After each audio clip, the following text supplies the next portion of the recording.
ಬಂದಿದ್ದೀರಿ? ಎಂತ ವಿಷಯ ಅಂತ? ವಿಷಯ ಉಂಟು. ಆಕೆ ಪೂಜೆಯನ್ನು ಅರ್ಪಿಸುತ್ತಾ ಇರುವಂತಹ ಸಂದರ್ಭದಲ್ಲಿ ಯಾವನೋ ಆತ ಕಬ್ಬಿಣವ ಬಂದ. ಕಬ್ಬಿಣವ ಯಾರಂತ ಗೊತ್ತಿಲ್ಲ. ಏನು ಮಾಡಿದ? ರುಕ್ಮಿಣಿಯನ್ನು ರಥದಲ್ಲಿ ಇರಿಸಿಕೊಂಡು ಕರೆದುಕೊಂಡು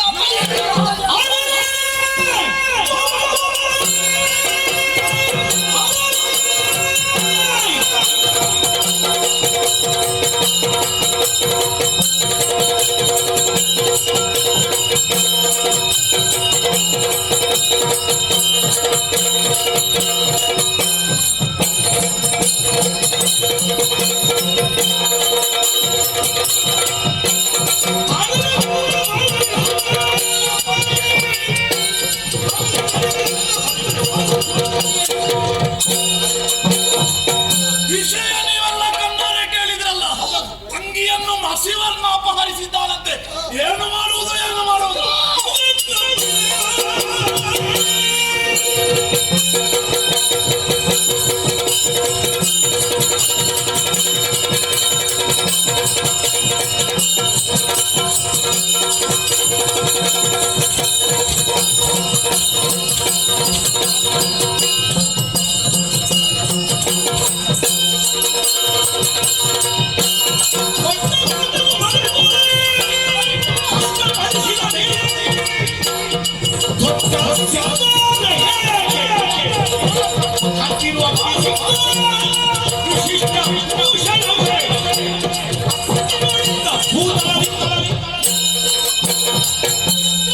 ಶಿಶುಪಾಲ, ಕೊಟ್ಟ ಮಾತಿಗೆ ತಪ್ಪಿದೆಯಾ?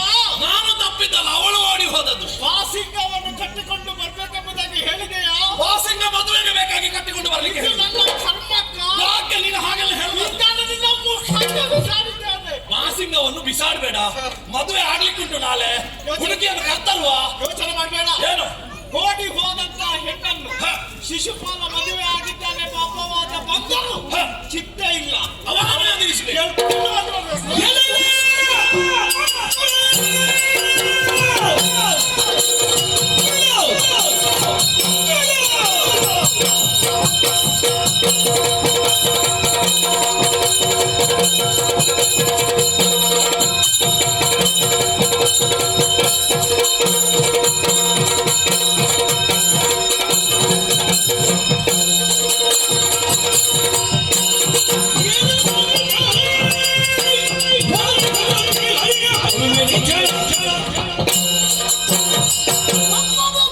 ಏನು ಮಗದ ಭೂಪತಿ? ಪತ್ರಕ್ಕೆ ಮಣ್ಣತೆಯನ್ನು ಕೊಟ್ಟು ನಾವು ಬಂದವರು. ಹಾಗಾದ್ರೆ ಇಂದು ಮಾನ ಮರ್ಯಾದೆ ಎಲ್ಲ ಹೋಯಿತು. ಹೋಗ್ಲಿಲ್ಲ. ಅವಳು ಓಡಿ ಹೋದ್ದು ಮಾತ್ರ ಅಲ್ವಾ, ಅವಳನ್ನು ಕರ್ತಲ್ವಾ? ಈಗ ಯಾರ ಜೊತೆಯಲ್ಲಿ ಹೋದದ್ದು? ಕಲ್ಲ ಕೃಷ್ಣನ ಜೊತೆ. ಅವನ ಬುದ್ಧಿ ಬಿಡ್ಲಿಲ್ಲ ಇನ್ನು ಕೂಡ. ವಸಿವರ್ಣ ಅಂತ ಹೇಳುವಾಗ ನೋಡಿ ಕಪ್ಪಿನ ಮಾವ ಒಬ್ಬನೇ ಇರುವುದು, ಬೇರೆ ಯಾರು ಕಪ್ಪಿನವರಿಲ್ಲ ನಮಗೆ. ನಾನು ಕಾಯುತ್ತಾ ಇದ್ದವ. ಆ ಬಲರಾಮ ಕೃಷ್ಣ ನಮಗೆ ಯಾವಾಗ ಸಿಗ್ತಾರಂತೆ. ಇದೊಂದು ಸುಸಂದರ್ಭವೇ. ಯೋಚನೆ ಮಾಡಬೇಡ. ಅವಳಿ ಕಾಡೆಯನ್ನು ಮಾಡಿ ಆ ಹೆಣ್ಣನ್ನು ನಾನು ತರ್ತೇನೆ. ಹೋಗಿ ಕರತನ್ನಿ.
ಸಂಧಿಸಿದ್ದೇವೆ ನಾವು. ಆಮೇಲೆ ನನ್ನಲ್ಲಿ ಪೆಟ್ಟು ತೆಗೆದು ಓಡಿ ಹೋಗಿದ್ದವರು ನೀವು.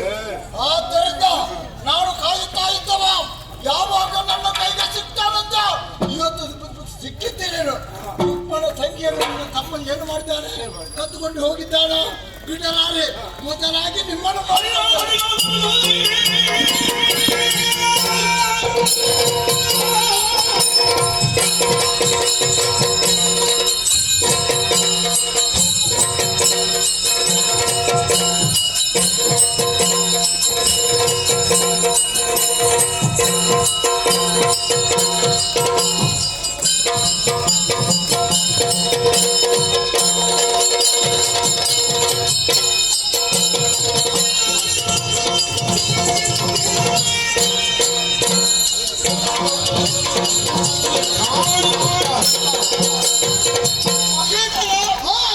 ನನ್ನಲ್ಲಿ ಕಾರ್ಯ ಸಿದ್ಧವಾಯ್ತು.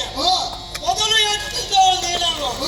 ಯಾರೇ ಆಗಲಿ ಒಳ್ಳೆಯವರ ಜೊತೆಯಲ್ಲಿ ಹೋಗಿ ಒಳ್ಳೆತನ ಬರುವುದು, ಕೆಟ್ಟವರ ಜೊತೆ ಸೇರಿದ್ರೆ ಕೆಟ್ಟತನವೇ ಬರುವುದು. ಈಗ ಕೆಟ್ಟವರಲ್ಲಿ ಯಾರಲ್ಲಿ ಬೇಕು ಹೆಸರು?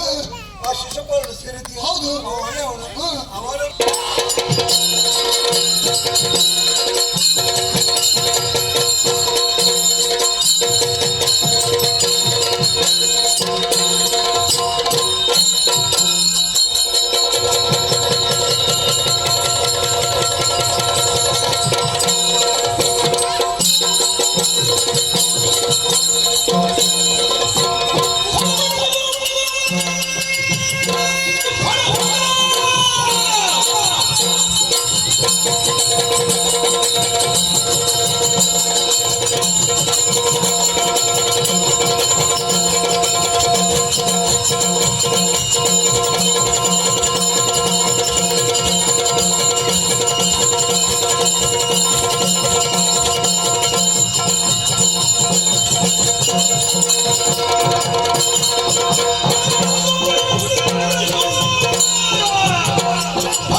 ಇದು ಛತ್ರ ಅಲ್ಲ, ಇವಳು ಕುದುರೆ. ನೋಡಿದ್ದಾಳ ಅಪಹರಿಸಿದ್ಯಾ?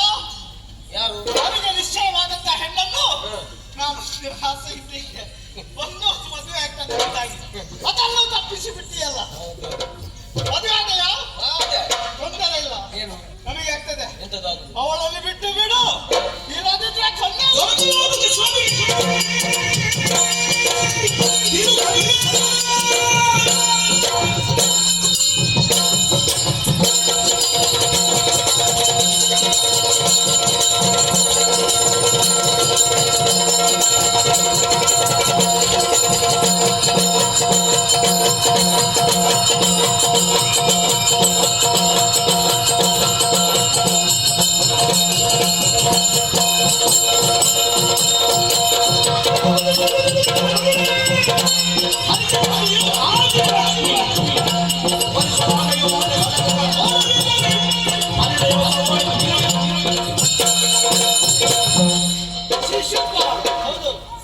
ಮದುವೆ ಆಗುವುದಕ್ಕೆ ಅಯ್ಯೋ ನಿಮ್ಮ ಗ್ರಹಚಾರ ಹೇಗೆ ಕಾಣ್ತೇನೆ? ಅವ ಒಂದು ವಾರ ಬಳಿಕ ಹುಡುಗಿ ನೋಡಿದ್ದೀನಿ. ಮದುವೆ ನೋಡ್ಲಿಲ್ಲ. ಹುಡುಗಿ ನೋಡ್ಬೇಕು ಅಂತ ಗೊತ್ತಿಲ್ಲ ಮದುವೆ ಆಗುವುದಕ್ಕೆ. ಅವನೇ ಹಾಗಿರುವಾಗ ತಂಗಿ ಹೇಗಿರ್ಬೋದು ಎಂಬುದಾಗಿ ನಮಗೆ ಹೇಗೂ ಇರ್ಲಿ, ಅದು ಮತ್ತೆ ಅಲ್ಲ. ಈಗ ಮದುವೆ ಎನ್ನುವ ಒಂದು ಪ್ರಸ್ತಾಪ ಇರುವಾಗ ಹುಡುಗಿ ನೋಡ್ಬೇಕು, ಹುಡುಗಿಯಲ್ಲಿ ಮಾತಾಡ್ಬೇಕು. ಅವಳ ಎತ್ತರ ಎಷ್ಟು, ನನಗೆ ಆದಿದ್ದ, ಹೀಗೆಲ್ಲ ನೋಡ್ಬೇಕ ಬೇಡ? ನಮಗೆ ಅದೆಲ್ಲ ಬೇಡ. ಎಂತ ಬೇಡ? ಮದುವೆ ಅಂತ ಒಂದು ಆದ್ರೆ ಸಾಯ್ಬೇಕು. ಮತ್ತೆ ಹುಡುಗಿ ಒಪ್ಪಿಗೆ ಬೇಕು. ಇದು ಯಾವುದೂ ಇಲ್ಲದೆ ಅವ ಒಂದು ಓಲೆ ಬರ್ದ, ನೀನು ಓಲೆ ಒಪ್ಪಿಕೊಂಡು ಬಂದದ್ದು. ಹುಡುಗಿಗೆ ಮನಸ್ಸುಂಟು ಅಂತ ನನಗೆ ಅಗತ್ಯವಿಲ್ಲ. ಮತ್ತೆ ನನಗೆ ಮನಸ್ಸಿದ್ರೆ ಸಾಕು. ಎಂತದ್ದು ಮದುವೆ ಆಗಿದೆ. ಅದು ಮದುವೆ, ಹೌದು. ಊಟ ಅಲ್ಲ. ಊಟ ಆದ್ರೆ ಒಬ್ಬರಿಗೆ ಮನಸ್ಸಿದ್ರೆ ಸಾಕು, ಊಟ ಮಾಡಬಹುದು. ತಿರುಕನ ಹಾಗೆ ಕನಸನ್ನು ಕಂಡು ಇಲ್ಲಿ ಬಂದು ಮದುವೆ ಆಗಲಿಲ್ಲ ಅಂತ ಗೊತ್ತಾಗುವಾಗ ಯುದ್ಧಕ್ಕೆ ನಿಂತಿದ್ದ. ನಾನು ಊಟದಾಗಿ ಜೀರ್ಣ ಮಾಡಿ. ಹೌದಾ? ನಿನ್ನ ತಲೆ ತಲೆ ಕಡಿಮೆ.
ಸಾಕು. ಈ ಊರಿನಲ್ಲಿ ನಾನು ಹೇಗಿದ್ದೇನೋ ಅಷ್ಟೇ ಮರ್ಯಾದಸ್ಥಳು ನೀನು ಅಂತ ಕಳುಹಿಸಿಕೊಟ್ಟದ್ದು. ನಿನ್ನ ಹೆಣ್ಣಿನ ಬುದ್ಧಿಯನ್ನು ತೋರಿಸಿದೆಯಲ್ಲ. ಒಬ್ಬರಿಗೆ ನಿಶ್ಚಯ ಮಾಡುವುದು, ಇನ್ನೊಬ್ಬರೊಂದಿಗೆ ಓಡಿ ಹೋಗುದು. ಏನು ರಥದಲ್ಲಿ ಕೂತ್ಕೊಳ್ಳಿಕ್ಕೆ ಚಂದ ಆಯ್ತಾ ನಿನಗೆ? ಏನು ನಮ್ಮ ಊರಿನಲ್ಲಿ ರಥ ಇಲ್ವಾ? ಏನು ಶಿಶುಪಾಲನಲ್ಲಿ ಕೊರತೆ ಇದ್ದ? ಏ ಕೃಷ್ಣ, ಏನು ಹೋಗ್ಲಿ, ಅವಳು ನನ್ನ ತಂಗಿ ಆಗಿರಬಹುದು. ನೀನು ಮಾಡಿದ್ದೆ ಅಷ್ಟೇ. ಏನು ಮಾಡಿದೆ? ನಿನ್ನನ್ನು ಕೆಲವೆಲ್ಲ ಊರಿನಲ್ಲಿ ದೇವರು ಅಂತ ಪೂಜೆ ಮಾಡ್ತಾರಂತಲ್ವಾ? ಹೌದು. ನೀನು ಈ ರೀತಿ ಕಳ್ಳತನ ಮಾಡುದಾ? ಯಾವುದು ಕಳ್ಳತನ? ಹೆಣ್ಣನ್ನು ಎಲ್ಲಿ ಕದ್ದದ್ದು? ಮತ್ತೆ ಅವಳಿಗೆ ಯಾರಿಗೆ ನಿಶ್ಚಯ ಆದದ್ದು? ಯಾರಿಗೆ? ಶಿಶುಪಾಲನಿಗೆ. ಆಗಲಿ. ನೀನು ಯಾಕೆ ಅಪ್ಪಾಯಿಸಿಕೊಂಡು ಹೋದ್ದು? ಅವಳಿಗೆ ಯಾರಲ್ಲಿ ಮನಸ್ಸುಂಟು ಅಂತ ಕೇಳಿದ್ಯಾ? ಮನಸ್ಸುಂಟು ಅಂತ ಕೇಳಿ ಮದುವೆ ಮಾಡುವುದಲ್ಲ, ಮತ್ತೆ ಮರ ನೋಡಿ ಬಲ್ಲಿ ನಾಡುವುದು, ಹಾ, ಹುಡುಗ ನೋಡಿ ಹೆಣ್ಣು ಕೊಡುವುದು. ಹೌದೌದು. ಶಿಶುಪಾಲ ಸರ್ವಸಮರ್ಥ ಎನ್ನುವ ಹಾಗೆ ಹಾ. ಅವನಿಗೆ ನಿಶ್ಚಯ ಮಾಡಿ. ಆದ್ರೆ ಒಂದುಂಟು. ಏನು ಹೆಣ್ಣಿನಲ್ಲಿ ಕೇಳಿ? ಯಾವ ಮರದ ಬಳಿಯಲ್ಲಿ ಯಾವ ಬಳ್ಳಿ ನಡುವುದುಂಟು? ಅದು ನನಗೆ ಗೊತ್ತುಂಟು. ನಡುವುದಲ್ಲ. ಅದು ನನಗೆ ಗೊತ್ತುಂಟು. ನೀನು ಹೇಳಿ ಆಗ್ಬೇಕು ಅಂತಿಲ್ಲ. ಮತ್ತೆ ನೀನು ಎಲ್ಲಾ ಹುಡುಗಿಯರನ್ನು ಮದುವೆ ಆಗಿದೆ ಕೆಲವೆಲ್ಲ ಅಂತ ಗೊತ್ತುಂಟು ನನಗೆ. ಹೌದಾ? ಏನು ಎಲ್ಲ ಅಪಹರಿಸಿಕೊಂಡೇ ಹೋದದ್ದು. ಅದಕ್ಕೊಂದು ಸೇರ್ಲಿದೆ. ಏನಾಯ್ತು? ಏನು ನಿನಗೆ ಕಡಿಮೆ ಆಗ್ಲಿಕ್ಕಿಲ್ಲ. ಹಾ. ನಮ್ಮ ಕ್ಷತ್ರಿಯ ಕುಲದ ಮರ್ಯಾದೆಯ ಪ್ರಶ್ನೆ. ಬಿಟ್ಟುಕೊಡು, ಹೌದು. ಬಿಟ್ಟುಕೊಡು ಹೆಣ್ಣನ್ನು. ಇವಳನ್ನು. ಹಾ.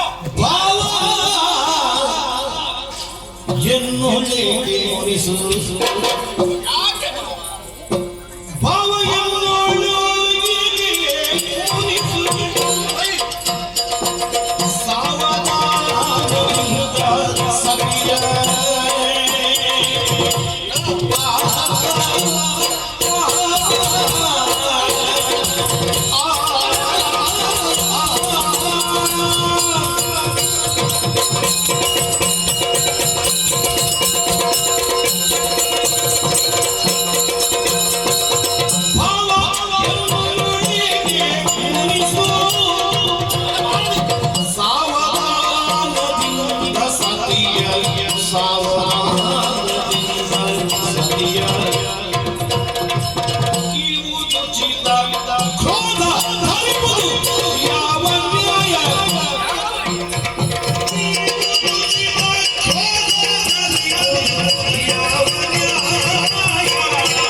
ಕೃಷ್ಣ, ನಿನ್ನ ಭಾವ ಸತ್ತ ಅಂತ ಮೊದಲೇ ಹೇಳಿದೆ. ಮದುವೆ ಆದ ಮೇಲೆ ಭಾವ ಹೇಳಿದ್ರೆ ಸಾಕು, ಶಿಶುಪಾಲ ಹೇಳಬೇಕಾದವ ನೀನಲ್ಲ. ಈಗ ನಾನು ಹೇಳಿದ್ರೆ ಆಯ್ತು. ಏನಾಯ್ತು? ನೀನು ಯಾವ ಲೆಕ್ಕದಲ್ಲಿದ್ದ ಬೇಕು? ಈಗ ಅವಳು ನನ್ನ ಜೊತೆಯಲ್ಲಿ ಇದ್ದೆ. ಅವಳಿರಬಹುದಾ? ಎಳೆದುಕೊಂಡು ಹೋಗುವುದಕ್ಕಾಗಿಯೇ ಬಂದವ ನಾನು. ತಂಗಿಯ ಗಂಡ ಭಾವನಾಗುವುದಲ್ಲ. ನನಗೆ ಗಂಡ ಮಾಡಿಸ್ತೇನೆ ನಿನಗೆ. ಭಾವ, ನನ್ನ ದುಡ್ಡಿಯನ್ನು ಯಾಕೆ ಸುಮ್ಮನೆ ಸಿಟ್ಟಾಗುವುದು? ಸುಮ್ಮನೆ ಇದು ಮುನಿಸು ತರವೇ? ಹೌದು. ಅವಳಲ್ಲಿ ಹೇಳು ಮುಡಿಸುತ್ತಾರವೇ. ನನ್ನಲ್ಲ, ನನಗೆ ಸಿಟ್ಟು ಬರಬೇಕು. ಯಾಕೆ ಸಿಟ್ಟು ಭಾವ? ಸಿಟ್ಟು ಬಾರದೆ ಬಂದ ಒಬ್ಬಳು ತಂಗಿಯನ್ನು ಪ್ರೀತಿಯಿಂದ ಮದುವೆ ಮಾಡಿಕೊಟ್ರೆ ಎಲ್ಲವೂ ಮುಗಿಯಿತು. ತುಂಬಾ ಏನು? ನಾನು ಅದಕ್ಕೆ ಅಲ್ಲ ಸಿದ್ಧತೆ ಮಾಡಿದ್ದು. ಇವರೆಲ್ಲ ಬಂದದ್ದು ಯಾಕೆ? ಯಾಕೆ? ಮದುವೆಗೆ. ಹೌದು. ಯಾರ ಮದುವೆಗೆ? ಯಾರ ಮದುವೆಗೆ? ಶಿಶುಪಾಲನ ಮದುವೆಗೆ. ನಿನ್ನ ತಂಗಿ ಮದುವೆ ಅಲ್ವಾ? ತಂಗಿ ಹೌದಾ? ರುಕ್ಮಿಣಿ ಸ್ವಯಂವರ. ಅದು ರುಕ್ಮಿಣಿ ಸ್ವಯಂ. ನಿನ್ನೊಟ್ಟಿಗೆ ಅಂತ ಹೇಳಿಲ್ಲ, ಶಿಶುಪಾಲನಿಗೆ ಅಂತ ಹೇಳಿದ್ದು. ಹೇಳಿದ ಓಲೆ ಕಳುಹಿಸಿದ್ದು ಅವನಿಗೆ, ಬಾಸಿಂಗವನ್ನು ಕಟ್ಟಿ ಬಂದದ್ದು ಅವನೇ, ಎಲ್ಲ ಸಿದ್ಧತೆಯನ್ನು ಮಾಡಿದ್ದು ಅದಕ್ಕಾಗಿ. ಅವನಿಗೆ ನೋಡಲಿಲ್ಲ. ಏನು ಮಾಡಿ? ನಿನಗೆ ಬಾಸಿಂಗ ಕಟ್ಟಿದಾರ? ಇಲ್ಲ. ಇನ್ನು ಅರಿಶಿನ ಹಚ್ಚಿದಾರ? ಇನ್ನು ಕಟ್ಟಿದ್ರೆ ಆಯ್ತು. ಇನ್ನು ಕಟ್ಟುದು ಎಂತದು? ಈಗ ಕೈಕೊಟ್ಟು ಆಗಿದೆ, ರಥದಲ್ಲಿ ಕುಳ್ಳಿರಿಸಿ ಆಗಿದೆ. ಹೌದು. ನಿನ್ನ ಸಂಸ್ಕಾರಕ್ಕೆ ಬೆಂಕಿ ಬೀಳ್ಲಿಕ್ಕೆ. ಭಾವ, ಏನೋ ಮನಪೂರ್ವಕವಾಗಿ ಅವಳು ನನ್ನನ್ನೇ ಒಪ್ಪಿದ್ದು. ನನ್ನಲ್ಲಿ ಹೇಳಬಹುದಿತ್ತಲ್ವ ಅವಳಿಗೆ? ಹೇಳುವುದಕ್ಕೆ ಅವಕಾಶ ಕೊಟ್ರೆ ಅಲ್ಲ. ಎಂತದು? ಇಲ್ಲದಿದ್ರೆ ಯಾವತ್ತೇ ಹೇಳ್ತಾ ಇದ್ದೆ. ಮತ್ತೆ ಅಲ್ವಾ? ಅದಕ್ಕೆ ಈಗ ಹೇಳಲಿಲ್ಲ. ವಿಷಯ ಗೊತ್ತಿಲ್ಲ. ಹೇಳಲಿಲ್ಲ ಅಂತ ಅವರಿಗೆ ಬೇಸರ. ನಾವು ಒಟ್ಟಿಗೆ ಹೇಳುವ. ಯಾವಾಗ ಇಟ್ರೆ ಇವೆ ಕೊಂಡು ಹೋಗ್ತದೆ, ಮೇಲೆ ಇಟ್ರೆ ಕಾಗೆ ಕೊಂಡು ಹೋಗ್ತದೆ ಅಂತ ಅರಮನೆಯಲ್ಲಿ ಚೆನ್ನಾಗಿ ಸಾಕಿದೆ. ನೋಡು, ಒಂದು ಕೊರತೆ ಉಂಟು ಅವಳಿಗೆ. ಏನಿಲ್ಲ. ಯಾವುದಕ್ಕೂ ಕೊರತೆ ಮಾಡಲಿಲ್ಲ. ಹೌದು. ಇನ್ನೂ ಕೂಡ ಹಾಗೆ ಅವಳಿಗೆ ಯಾವ ಕೊರತೆಯನ್ನು ನಾನು ಮಾಡುವುದಿಲ್ಲ. ಎಷ್ಟು ಚೆನ್ನಾಗಿ ಅವನು ನೋಡಿಕೊಳ್ಬೇಕು ಹಾಗೆ ನೋಡಿ. ಈಗ ಕರ್ಕೊಂಡು ಹೋದವರನ್ನು ಸುಧಾರಿಸಿದ್ರೆ ಸಾಕು. ನನ್ನ ತಂಗಿಯ ವಿಷಯಕ್ಕೆ ಬರಬೇಕು. ಇವಳು ನನ್ನನ್ನು ಮನಪೂರ್ವಕ ಒಪ್ಪಿದ್ದಾಳೆ, ಹಾಗಾಗಿ ಅವಳನ್ನೇ ಮದುವೆ ಆಗುದು. ಬೇಕಾದ್ರೆ ಇನ್ನೊಮ್ಮೆ ಸಡಗರದ ಮದುವೆ ಇಲ್ಲ.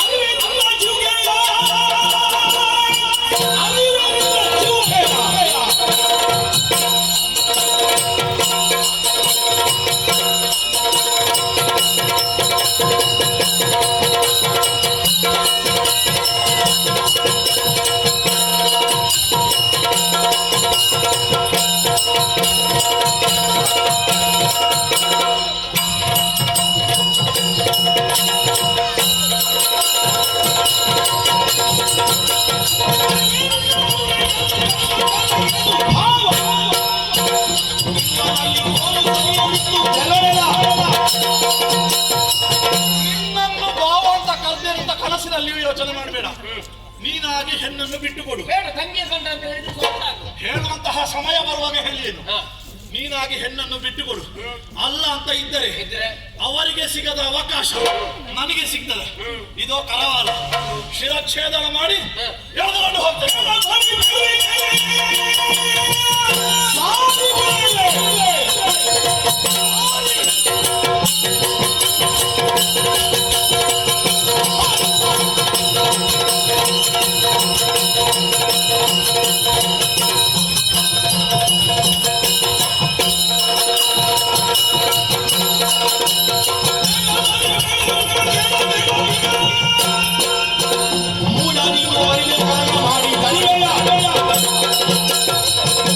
ಸಾವಧಾನದಿಂದ ಹೇಳಿ. ಏನು ಕೇಳುವುದಾದ್ರೆ ಕೇಳಲಿ. ನೋಡು, ಆ ಬುದ್ಧಿ ಉಂಟು ಅಂತಾದ್ರೆ ಆಗುವುದನ್ನು ಆಗಲಿ, ಒಂದು ಹರಸಲಿ. ಕೇಳುವುದನ್ನು ಅವಳು ಕೇಳಬೇಕಿತ್ತು. ನನ್ನನ್ನು ಮದುವೆ ಆಗಬೇಡ, ಇನ್ನೊಬ್ಬರಿಗೆ ನಿಷ್ಠೆಯಾದ ಹುಡುಗಿ, ಅವರೊಟ್ಟಿಗೆ ಮದುವೆಯಾಗುತ್ತಾ ನೀನು ಒಳ್ಳೆಯ ಮಾತು ಹೇಳಬೇಕಿತ್ತು. ನೋಡು, ನಾವು ವಿದರ್ಭದವರು. ನಮ್ಮನ್ನು ನೋಡಿ ನಾಳೆ ಪ್ರಜೆಗಳು ತಿಳ್ಕೊಳ್ತಾರೆ. ನಾಳೆ ರುಕ್ಮನ ತಂಗಿ ಇನ್ನೊಬ್ಬರೊಟ್ಟಿಗೆ ಓಡಿದ್ದಾರೆ, ಮತ್ತೆ ನಮಗೇನು? ನಾಳೆ ಪ್ರಜೆಗಳಿಗೆ ಹೇಳುವುದಕ್ಕೆ ಅವಕಾಶ ಆಯ್ತು. ನೀನು ಇದಕ್ಕೆ ಆಸ್ಪದ ಮಾಡಿಕೊಟ್ಟದ. ಹಾಗೆ ಹೇಳುವುದು. ಏನು ನೀನು ಮದುವೆ ಮಾಡಿಕೊಟ್ರೆ ಏನು ಹೇಳ್ತಾರೆ? ಏನು? ರುಕ್ಮ ಭೂಪತಿ ಅಂದ್ರೆ ರುಕ್ಮ ಭೂಪತಿ. ಮದುವೆ ಮಾಡಿ ಕೊಡುವುದಿಲ್ಲ ಅಂತ ಹೇಳಲಿಲ್ಲ ಹಾಗಲ್ವಾ? ಏನು ಹೇಳ್ತಾರೆ? ತನ್ನ ತಂಗಿ ಪ್ರೀತಿಸಿದಾತನನ್ನೇ ಕರೆತಂದು ಅವರಿರುವರ ಪ್ರೀತಿಗೆ ಅಣ್ಣನಾದಂತ ನಾನು ಯಾವುದೇ ತೊಂದರೆಯನ್ನು ಮಾಡುವುದಿಲ್ಲ. ಅವಳ ಪ್ರೀತಿಯೇ ನನ್ನ ಪ್ರೀತಿ. ಹಾಗಾಗಿ ಅವಳು ಪ್ರೀತಿಸಿದವನಿಗೆ ಅವನನ್ನು ಕೊಟ್ಟು ಮದುವೆ ಮಾಡಿ. ಪ್ರೀತಿ ಎಲ್ಲ ಗೊತ್ತಿಲ್ಲ. ನೀನೇನೋ ಮಂಕೋ ಮರುಳೋ ಮಾಯವೋ ಮಾಡಿದ್ದಿ. ಎಲ್ಲ ಹೆಣ್ಣು ಮಕ್ಕಳನ್ನು ಕರ್ಕೊಂಡು ಹೋದಾಗೆ ಅಂತ ಯೋಚನೆ ಮಾಡಬೇಡ. ಇದು ರುಕ್ಮನ ತಂಗಿ. ಅದಕ್ಕೆ ಗೊತ್ತಿದ್ದ ಈಗ ಕರ್ಕೊಂಡು ಹೋಗುದಕ್ಕೆ ಹೋಗ್ತೀಯಾ? ನೋಡೋಣ.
ಅವಸರ ಮಾಡಬೇಡಿ. ಸಿಟ್ಟಿಗೆ ಬುದ್ಧಿಯನ್ನು ಕೊಡೋದಕ್ಕೆ ಮುಂದಾಗ್ತಾ ಇದ್ದೀರಲ್ಲ, ಅವ ಯಾರು? ನನ್ನ ಅಗ್ರಜ. ಅದು ಮೊದಲು ಹೌದಲ್ಲ? ಈಗ ನಿನ್ನ ಅಣ್ಣನ ಅವಳಿಗಾದ್ರೂ ಗೊತ್ತುಂಟು ನನ್ನ ಅಗ್ರಜ. ಸ್ವಾಮಿ, ಸ್ವಲ್ಪ ತಿಳಿಯಿರಿ. ಏನು ನಿಮ್ಮ ಯೋಗ್ಯತೆ ಏನೆಂಬಂತ ವಿಚಾರ ಬಂದು ಈತ ಅರಿಯದೆ ಹೋದ ಮಂದ ಮತಿಯಂತೆ ವರ್ತಿಸ್ತಾ ಇದ್ದಾನೆ. ಮಂದ ಅಂತ ಹೇಳಿದ್ರೆ ಎಲ್ಲ ಸಲದ ಮಾತನ್ನು ಹೇಳಿ ನಿಮ್ಮ ಮನಸ್ಸನ್ನು ನೋಯಿಸ್ತಾ ಇದ್ದಾನೆ. ಹಾಗಂತ ದುಡುಕುವುದು ಸರಿಯಲ್ಲ. ಮತ್ತೆ ಅವನನ್ನು ಕೊಂದರೆ ತನ್ನ ಅಣ್ಣನೇ ಕೊಂದಂತ ತಂಗಿ ಎಂಬಂತ ಅಪವಾದನ ಪಾಲಿಗೆ ಬರುವುದಕ್ಕೆ ಸಾಧ್ಯ ಉಂಟು. ಅದಕ್ಕೆ ಈ ಹೊತ್ತಿಗೆ ನಿನ್ನದು ಸಾವು. ಹೌದು ಸ್ವಾಮಿ, ಜೀವ ಇದ್ದು ಅವ ಶವ ಆಗಬೇಕು, ಜೀವಂತ ಸಾಯಬೇಕು. ಜೀವಚ್ಚ ಹೌದು, ಒಮ್ಮೆಲೆ ಸಾಯಬಾರದು. ಹೌದು, ಇಷ್ಟೆಲ್ಲ ಮಾಡಿದಕ್ಕೆ ಅವನಿಗೆ ಸರಿಯಾದ ಒಂದು ಶಿಕ್ಷೆ ಕೂಡ ಆಗ್ಬೇಕು. ಮನೆಯಲ್ಲಿ ಅನ್ನ ಹಾಕಿದ್ದಕ್ಕೆ ನೀನು ಇದನ್ನೆಲ್ಲ ಹೇಳುದು. ಇಷ್ಟಾದ್ರೂ ಕೂಡ ಮಾತಾಡ್ತಾ ಇದ್ದೀನಿ. ನೀನು ಮಾತಾಡದೆ ಜೀವ ಇದ್ದೇನೆ. ಸ್ವಲ್ಪ ಸುಮ್ಮನೆ ಇರು. ನಿನ್ನ ಕುತ್ತಿಗೆ ತೆಗೆದಿಕ್ಕೆ ಬಿಡುವುದೇ ನಾನು. ಯಾಕೆ ಕಾಯ್ದ? ಅವನಿಗೆ ಅಪಮಾನವಾಗಬೇಕು. ಅಪಮಾನ ಆದಂತಾದ್ರೆ ಖಂಡಿತವಾಗಿ ಅವನು ಮಾಡುವ ತಪ್ಪೇನೆಂಬುದು ತಿಳಿಯುವುದಕ್ಕೆ ಸಾಧ್ಯವಿಲ್ಲ. ಪ್ರಾಣ ತೆಗೆಯುವುದು ಬಿಡುವ ಬೇಡ. ಅಲ್ಲ, ಇದಕ್ಕಿಂತ ದೊಡ್ಡ ಅಪಮಾನ ಏನು? ಅಷ್ಟೇ. ಮತ್ತೆ ಗೊತ್ತವರಿಗೆ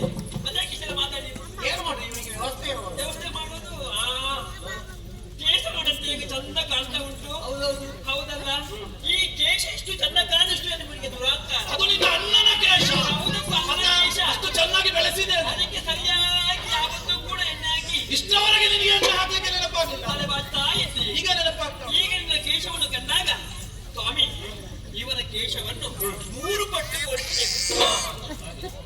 ಎಲ್ಲಲ್ಲ 3 ಪಟ್ಟು ಮಾತ್ರ. ಪೂರ್ತಿ ತೆಗಿಲಿಕ್ಕಿಲ್ಲ. ಕೇಶಮಂಡಲ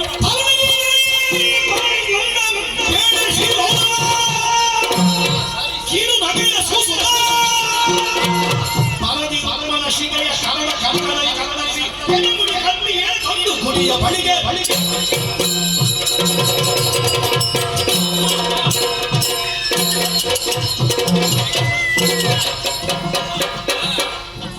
ಇಷ್ಟಕ್ಕೆಲ್ಲ ಚಂದ್ರನ ಕೇಶ ಅಂತ ದುರಂತಾನೆ. ಈಗ ಮುಖ ತೋರಿಸಲ್ಲ ಹಾಗೆ. ಹೌದಲ್ಲ?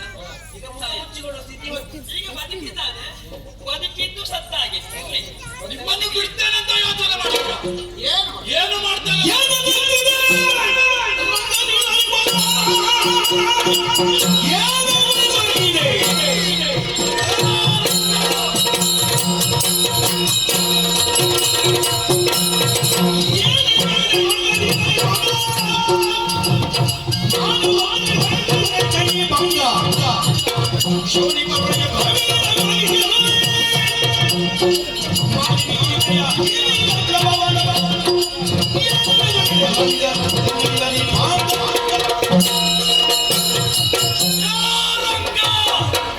ಏನಾಗಿದೆಯೋ ನನ್ನ ಮಾನ ಹಾನಿಗೆ ಇದೆ. ನನ್ನ ಕೇಶಮಂಡಲವನ್ನು ಮಾಡಿದಂತಹ ನಿಮಗೆ ತಕ್ಕ ಶಿಕ್ಷೆಯನ್ನು ಮಾಡಿಸುತ್ತೇನೆ. ಇಂದಲ್ಲ ಪರಮೇಶ್ವರನ ಕುರಿತು ತಪಸ್ಸನ್ನು ಮಾಡುವುದಕ್ಕಾಗಿ ಭೋಜ ಕಟಕಕ್ಕೆ ಸೇರ್ತೇನೆ.